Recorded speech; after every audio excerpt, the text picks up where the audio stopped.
Queridos amigos testigos de Jehová y miembros del Foro de Fuerza Lavasoriana, reciban mis más afectuosos saludos.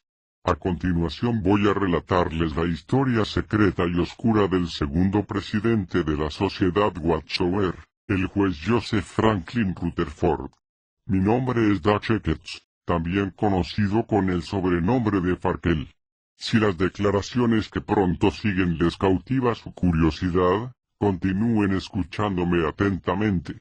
Lo que les relataré aquí no es una calumnia sino hechos verídicos que la Sociedad Watchtower jamás les contará de lo que ocurría detrás de bambalinas en Bethel durante las décadas de los años 20 y 30.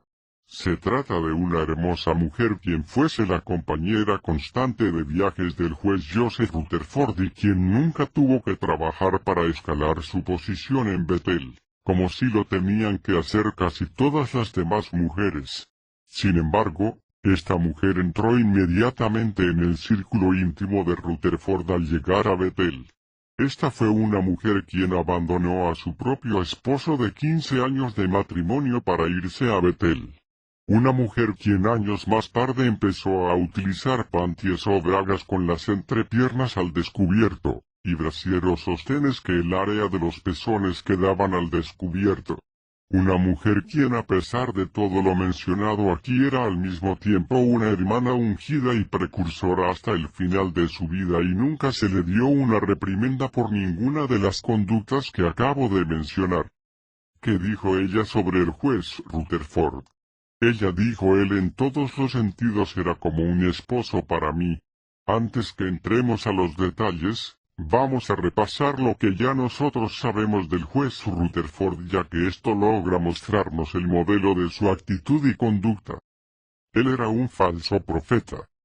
Él era un trágico alcohólico. Él era un hipócrita quien vivió y viajó como si fuese una realeza. Él era cruel, despiadado y vengativo. Es mi opinión no médica, él era un narcisista y haré mis comentarios basados en esa asunción. Aun cuando él no fuese clínicamente un narcisista, él exhibió muchos rasgos asociados con el narcisismo. Él no tenía ningún amigo genuino e íntimo. Él era un hombre lleno de odio, amargura y venganza. Él fue un infractor de las leyes federales quien bebía y contrabandeaba licor para él durante la prohibición. Él era un hombre que despreciaba, incluso odiaba a las personas que ambicionaban mejorar sus propios caracteres y éticas. Él era un instigador quien intencionalmente utilizaba a sus seguidores como peones para empezar motines los que al final les perjudicaba a ellos, pero le ayudaba a él a conseguir la publicidad que él tanto anhelaba. Él era un hombre que a pesar del hecho que no tenía ninguna razón legítima para demandar un título algo elevado, insistió en que se le llamase juez durante todo el tiempo que él rigió la Sociedad Watchtower.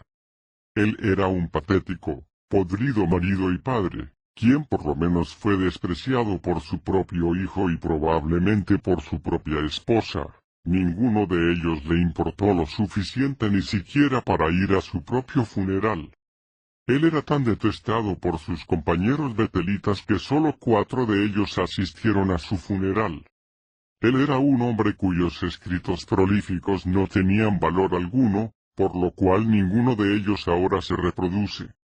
Las personas narcisistas se consideran que ellos están exentos de todas las reglas que deben aplicarse universalmente a todos. Como un narcisista, él era un hombre que se consideró por encima de la ley del país cuando la prohibición proscribió la posesión y el consumo de alcohol. Como un narcisista, él era un hombre que se consideró por encima de su propia ley cuando él les decía a las personas que ellos solo podrían ganar la salvación predicando de puerta en puerta, esto cuando él mismo nunca lo hizo siendo el líder de la Sociedad Watchtower. Como un narcisista, él se consideró por encima de la ley cristiana de lo que es la decencia y honestidad, cuando él maléfica e intencionalmente y vilmente difamó a Olin Moyle y Walter Salter. Como un narcisista, él se consideró por encima de la ley cristiana para no ser parte de este mundo, cuando él mismo se entrometió en la política en el 1934 y alabó al dictador alemán Adolfo Hitler mientras condenaba al mismo gobierno que le permitió escaparse libremente con todos sus chanchullos. De hecho, la pregunta que justamente podría hacerse es, ¿cuál si alguna regla o código de conducta ética de las que él les exigió a sus seguidores él realmente obedeció? Ahora llegamos a la verdadera pregunta que voy a hacerles. Dado a la conducta grosera e inmoral de Rutherford que les acabo de delinear, ¿no estaría Rutherford más bien inclinado a violar todavía otra ley, la ley cristiana en contra de la comisión del pecado de adulterio? Como un verdadero narcisista, ¿acaso Rutherford no se consideró a sí mismo estar por encima de la ley que está en contra del adulterio?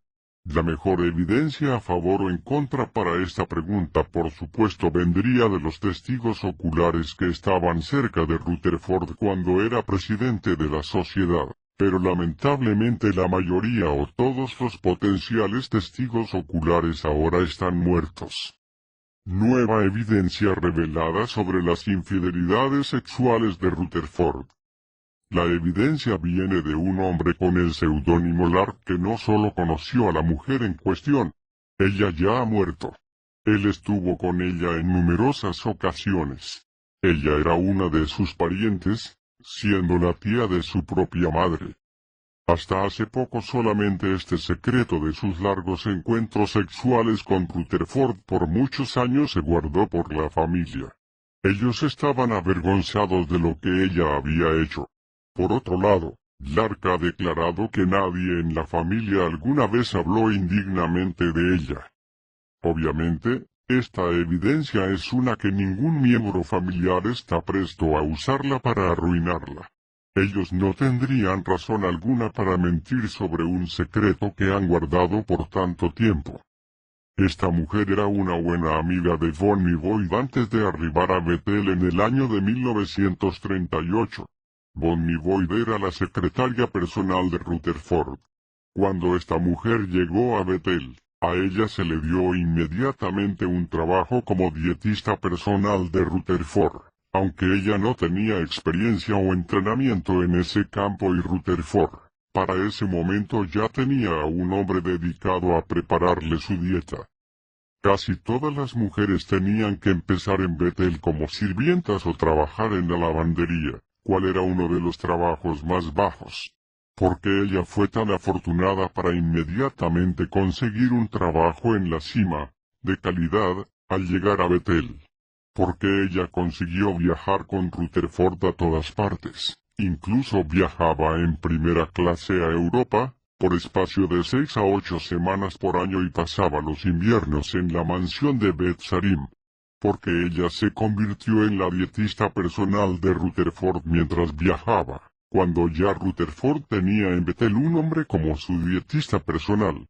¿Era solamente porque ella era tan preciosa y Rutherford tenía una afición por las mujeres bonitas? ¿O había algo más? Su apellido de soltera era Bertha Till. Su nombre de casada era Bertha Pill. Pero antes de que discutamos más sobre ella, hablaremos un poco sobre la secretaria de Rutherford, Bonnie Boyd. Bonnie Boyd y Bertha Pill tenían algo de similitudes y circunstancias extrañas en sus relaciones con Rutherford. Bonnie Boyd llegó a Bethel con su madre en el 1923 y trabajó como taquígrafa para W.E. Vandenberg, un alto oficial de Watchtower. Sin embargo, en ese mismo año ella se convirtió en la taquígrafa de Rutherford. Aproximadamente para el año 1931 ella se convirtió en la secretaria personal de Rutherford. Según su testimonio en el juicio de Moyle contra Franz, en la página 1367, ella declaró que ella tomaba todos los dictados para todos los libros y los artículos de la revista La Torre del Vigía o La Atalaya donde Rutherford fuese el autor único. Pero su marido, Williamet, testificó que Bonnie solo veía los escritos de Rutherford cuando ya se iban a enviar para corregirlos y publicarlos. Bonnie Boyd tenía una muy importante posición dentro de la sociedad Watchtower. Ella también vivió rodeada de un ambiente de lujos a la par con su jefe. En el mismo caso judicial de Moyle se le menciona testificando que ella viajaba a Europa de 6 a 8 semanas por año con Rutherford y que lo había hecho durante unos 20 años. Página 1382 de la transcripción. No obstante, Boyd llegó a Bethel siendo todavía una niña en el otoño del 1923 con su madre. Y Rutherford murió en el 1942. 19 años después. Unas semanas después de la muerte de Rutherford, el periódico en inglés titulado La Unión de San Diego del 18 de febrero de 1942, la citó a Bonnie como diciendo que ella era la hija adoptiva del juez Rutherford, y había estado con él continuamente desde que ella tenía 16 años de edad. Porque Rutherford tendría a una niña de 16 años de edad como una constante compañera de viaje. Rutherford consideraba a las mujeres como inferiores y quienes deberían permanecer en su lugar apropiado, como es indicado por sus comentarios a menudo declarando que las mujeres solo son una pila de huesos y un mechón de pelo. Vea la Atalaya, en inglés del 15 de septiembre de 1941, página 287. Una vez más, si Rutherford pensaba tan poco y denigrante de las mujeres, porque él tenía como una constante compañera a una niña de 16 años de edad, porque él era generoso con esta niña y tan afectuoso. Nadie lo conoció jamás que Rutherford fuese así. Bonnie Boyd fue una de los 4 testigos quienes firmaron las escrituras de la propiedad de Beth Sarim en enero de 1930.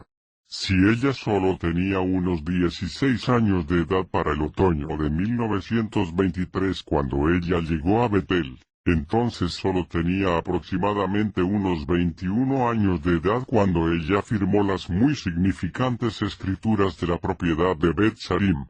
¿Qué hizo ella? Una mujer tan joven, para merecer tal honor de tener su nombre incluido en las escrituras de esa propiedad, un acto de tanta importancia.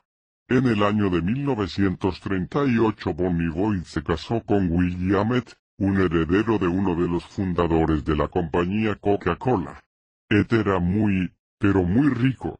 Ella continuó acompañando a Rutherford por todas partes junto con su nuevo esposo donde quiera que él fuera. Pero hubo una cosa que cambió. Su esposo era el heredero de parte de la fortuna de la Coca-Cola y ella ya no estaba compelida a depender de Rutherford para vivir y viajar en lujos, o preocuparse de que fuese echada fuera de Bethel y volver de nuevo a la pobreza y desesperación durante la Gran Depresión de los años 30. De la carta de Olin Moyle a Rutherford, mas él le dijo lo siguiente. Aquí de nuevo se muestra un trato desigual y discriminatorio. Un hermano dejó a Bethel hace algún tiempo con el propósito de casarse, y, así estoy informado, se le negó el privilegio de ser precursor en Nueva York, al parecer debido a una desaprobación oficial de Rutherford, por su acción de abandonar la casa Bethel.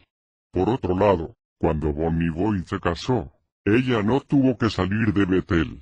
Le permitieron traer a su marido a Bethel a pesar de la regla escrita cual indica que ambas partes que se casan deben de haber vivido antes allí durante 5 años.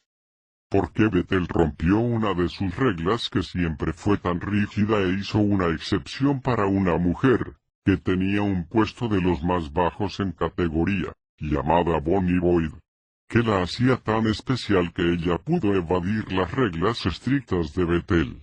¿Fue debido a las grandes riquezas de su marido? Las mujeres están entre las categorías más bajas en la vida de Bethel, y era aún peor que eso en los tiempos de Rutherford. Solo huesos con un mechón de pelo. ¿Acaso Bonnie sabía algo que pudiese usar en contra de Rutherford lo que causó que fuese tratada con manos de guante y tanta deferencia? ¿Sería acaso el dinero de su nuevo marido que causó que Rutherford rompiese sus propias reglas pensando que podría dejar su dinero como herencia a la sociedad para beneficio del presidente, o sea de él mismo. La persona que nos informa este testimonio de otro testigo ocular declaró, y según Ward Thornton, un estimado amigo mío, ahora difunto, fue la secretaria de Nathan Knorr quien le escribió al informante conocido como K.M., donde Bonnie había tenido relaciones íntimas con casi la mitad de los betelitas en los años 1950. Los grandes líderes en ese momento sabían del escándalo, pero evidentemente escogieron barrerlo bajo la alfombra y mantenerlo en estercito secreto, oculto, que no se sepa, tal como años después continuaron encubriendo a sus homosexuales y pedófilos dentro de las congregaciones para mantener sin mancha a la organización de Jehová, entre comillas. ¿Coincidencia? ¿Lo es o no? Solo un mes después de que Bonnie Boyda se casó, ya Rutherford tenía una nueva, hermosa y fémina compañera de viaje quien era mucho más joven que él. Esta vez la hermanita de nombre Berta Pill. Berta conoció a Bonnie Boyd algún tiempo cerca de principios de los 1930. Esto fue confirmado por su sobrina, la madre de Lark. También fue confirmado por Olin Moyle en la transcripción del juicio en las páginas 1299 y 1301. En ese momento, Berta era una precursora a tiempo completo y parte de los ungidos. Durante este tiempo ella viajó a Europa con Bonnie Boyd para asistir a una convención europea de los testigos de Jehová. Allí ella se encontró con Rutherford. Su familia tenía muy poco dinero. Ellos se mudaron de Carolina del Norte a Akron. Oyo y su hermano mayor se esforzaba para mantener a Berta y 9 otras personas, incluyéndose él durante este tiempo. Esta era la Gran Depresión y nadie apenas tenía dinero para comer, menos aún para viajar al extranjero como turista. ¿Quién pagó por su viaje tan caro para asistir a una convención ultramar donde ella se encontró con Rutherford por primera vez? Puesto que nosotros ya sabemos que Rutherford financiaba los viajes de Bonnie Boyd, entonces nosotros podemos asumir que él también financió el viaje de Berta. En junio de 1938 Berta abandonó a su esposo después de 15 años de matrimonio, y se fue para Bethel. Esto fue a solo un mes, después de que Bonnie Boyd se casara y se convirtiera en la señora de William Heath. Entre ella y sus 3 hermanas, Berta por lejos era la más hermosa de todas según Lark, su gran sobrino. Él la había visto varias veces cuando era un jovenzuelo. Una foto de ella se puede ver en este video. Para finales del 1938, el esposo de Berta entabló una demanda de divorcio por abandono de hogar y se le concedió en el 1940. Copias del dictamen del divorcio sometido por Alfred Pill por abandono de hogar y la decisión final se enviaron a Bethel. Sin embargo, la sociedad Watchtower nunca hizo nada que castigase a Berta por abandonar a su marido sin una razón bíblica. Nada. No solo a ella no se le castigó ni se le envió a su casa de vuelta. A ella se le dio más bien uno de los 2 trabajos más codiciados en Bethel, y vivía viajando como una reina con el mismo rey de la Watchtower, ese hombre con un lado oscuro en su vida llamado Joseph Franklin Rutherford. Porque Rutherford la convirtió a Berta en su dietista cuando él ya tenía un hombre como su dietista personal en Bethel, y ella no estaba calificada para ese trabajo. En el juicio de Moyle se declara que ella era una enfermera práctica, no obstante un dietista es una especialidad aparte. También se trajo a colación en el juicio de Moyle que Rutherford ya tenía su propia enfermera privada, y se ridiculizó la explicación que Rutherford necesitase 2 de ellas, puesto que él evidentemente estaba bastante saludable para viajar y conferenciar tan extensamente.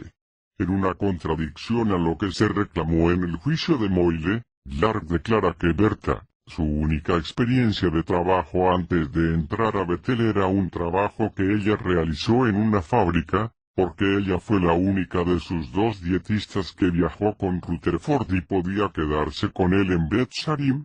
porque ella consiguió al entrar inmediatamente en Betel ascender meteóricamente al igual que los privilegiados.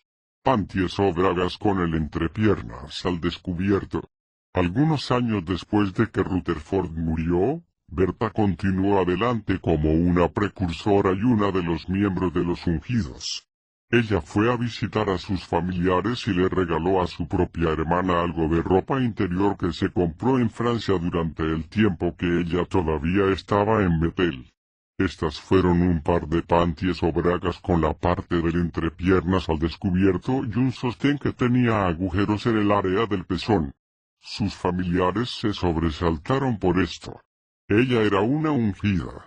Ella todavía era una precursora, por ella usaba panties o bragas con la parte genital al descubierto. Cuando Lark tenía 13 años él vio a su tía, la hermana de Berta, llamada Lona llevando este sostén exhibiendo sus pezones. Él reaccionó como cualquier muchacho normal de 13 años de edad. Él quedó encantado. La historia de la horquilla. Se ha informado antes que en uno de los viajes de Rutherford para el tiempo cuando Berta estaba trabajando para él, la sirvienta del hotel encontró una horquilla de cabello de mujer en la cama de Rutherford. Su fémina asistente estaba quedándose en un cuarto continuo con una puerta que podría accederse a cualquiera de los dos cuartos. Lark me informó a mí que el Dr. M. James Penton, un famoso investigador de la Sociedad Watchtower, descubrió que este incidente ocurrió en Carolina del Norte. ¿Es esto significativo? Berta Pil era de Carolina del Norte. ¿Coincidencia? Quizás. Pero considere lo siguiente de un forista llamado Kibergay. Ella era su dietista personal. Él ya estaba entrado en años. Ella era muy joven, por lo menos la mitad de su edad en ese momento, o quizás todavía aún mucho más joven. Ella tenía una alcoba adyacente a la de Rutherford, con una puerta directamente que unía sus alcobas, en el vagón del automóvil del tren de la sociedad que se utilizaba para predicar sobre el reino durante el reinado del juez. Ella también iba donde quiera que el juez fuese, incluyendo los frecuentes viajes a Europa. ¿Dónde estaban la esposa de Rutherford y su hijo Malcolm en ese momento? Para todo propósito práctico, ellos estaban separados y viviendo muy distantes del juez. Y el juez se aseguró de eso.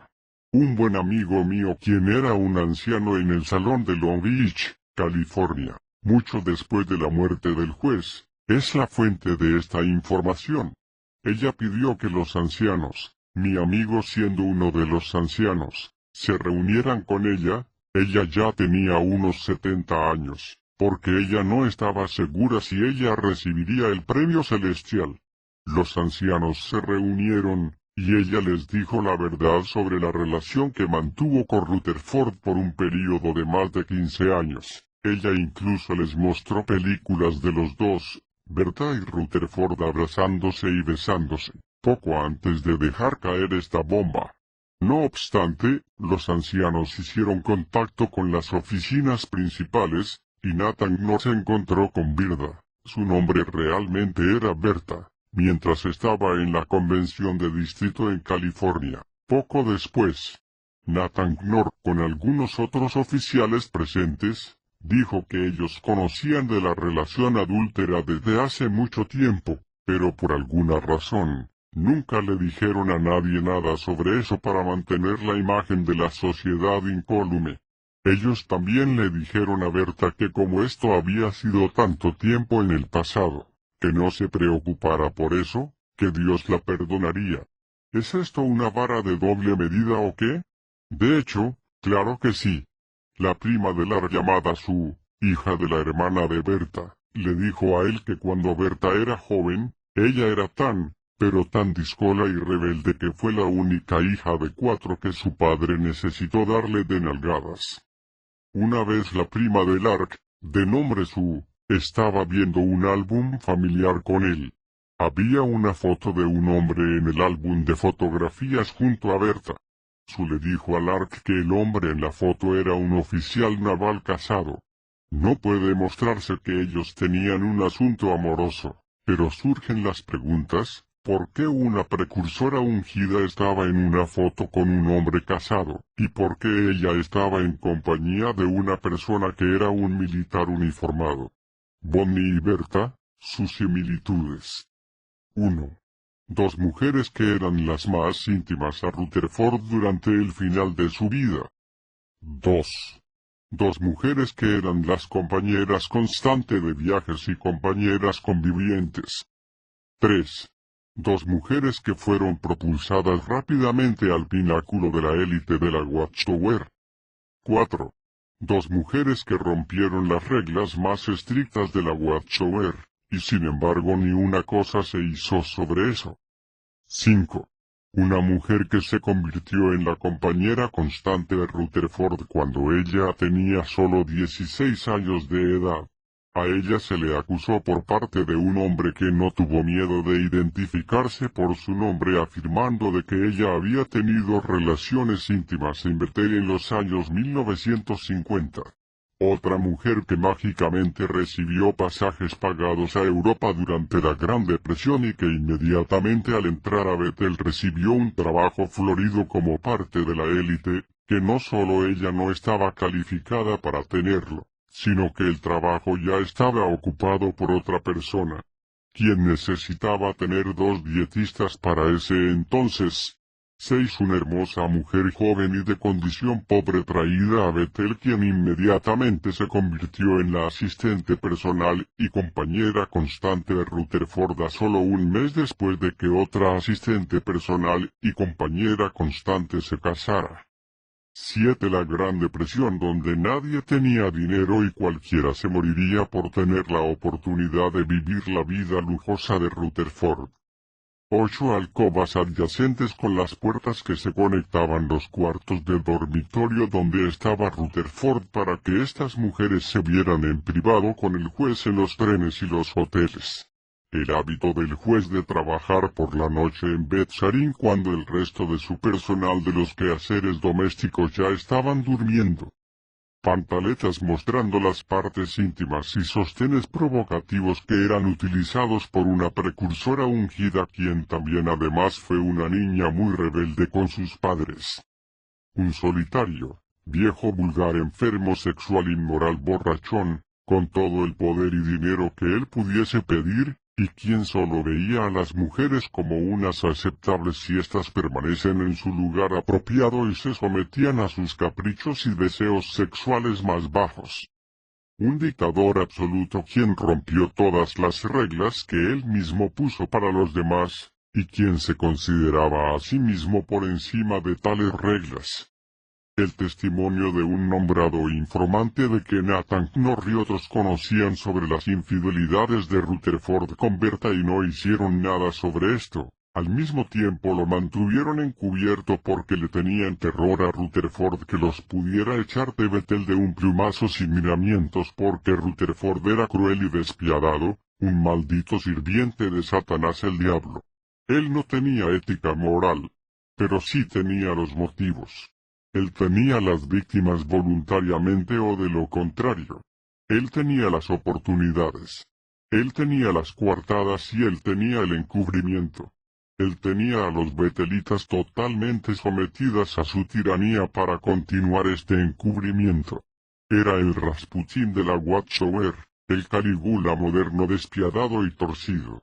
Tanto era el odio que le tenía Knorr a Rutherford, que apenas murió Rutherford en 1942, le echó todos sus libros y folletos a la basura para que no se publicaran nunca más. Además echó a la calle, o a la basura todas las cosas personales que Rutherford guardaba en su oficina de Bethel y se deshizo de Betzarim vendiéndola en silencio, sin levantar mucho polvo, para borrar un bochornoso capítulo en la historia corrupta de la sociedad Watchtower, con un presidente de tal calaña. Y ahora nosotros hemos destapado una nueva historia sobre Rutherford. ¿Recuerdan lo que Berta Peel dijo en la corte y está en las transcripciones de la corte? Él en todos los sentidos Rutherford era como un esposo para mí. Espero que este video haya sido muy educativo para todos ustedes y para que se enteren, Amigos testigos de Jehová y público en general del lado oscuro del segundo presidente de la Sociedad Watchtower de los Testigos de Jehová, el juez Joseph Rutherford. Un ungido de Satanás. Punto.